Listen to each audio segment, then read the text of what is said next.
মজার এক গ্রাম ফুলপুর। সেখানে থাকে দুষ্টু ছেলে লালু। লালু সারাদিন খেলাধুলা করে, কিন্তু পড়াশোনার নাম শুনলেই পালায়। একদিন স্কুলের শিক্ষক বললেন, কাল স্কুলে না এলে তোমাকে ভূতের স্কুলে পাঠাবো। সবাই হেসে উঠল, কিন্তু লালু একটু ভয় পেয়ে গেল।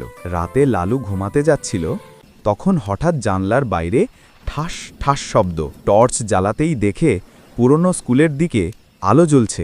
লালু ভাবল, এই রাতে স্কুলেকে কৌতূহল চেপে রাখতে না পেরে টর্চ নিয়ে বেরিয়ে গেল। স্কুলে ঢুকতেই দরজা কররররর করে বন্ধ হয়ে গেল। হঠাৎ ব্ল্যাকবোর্ডে চক নিজে থেকেই লিখল, স্বাগতম লালু, ভূতের স্কুলে।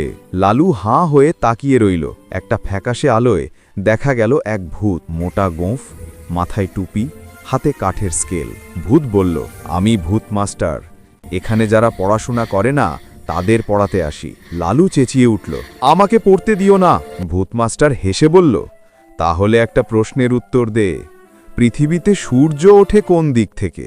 লালু ভাবল আর বলল, পিছনের দিক থেকে। ভূত মাস্টার বলল, ভুল, এখন শাস্তি হবে তোমার, ভূতের ক্লাসে থাকবে। লালু দেখল অনেক ছোট ছোট ভূত বাচ্চা পড়ছে, কেউ গণিত করছে, কেউ আঁকছে। ভূত মাস্টার বলল, এরা সবাই ভালো বাচ্চা ছিল না, এখন রাতের ক্লাস করে। লালু ধীরে ধীরে ভয় কাটিয়ে বলল, আমি যদি এখন থেকে ভালোভাবে পড়ি তাহলে কি তোমরা বন্ধু হবে? ভূত মাস্টার হেসে বলল, অবশ্যই, জ্ঞানই আসল শক্তি। তারপর সবাই মিলে ভূতের টেবিল গান গাইল।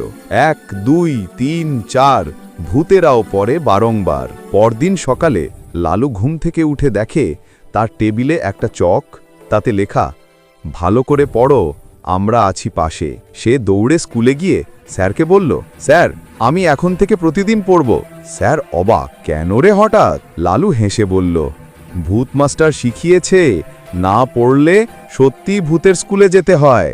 সেদিন থেকে লালু গ্রামের সবচেয়ে ভালো ছাত্র হয়ে গেল। চাঁদের আলোয় পুরনো স্কুলটা ঝিলমিল করছে।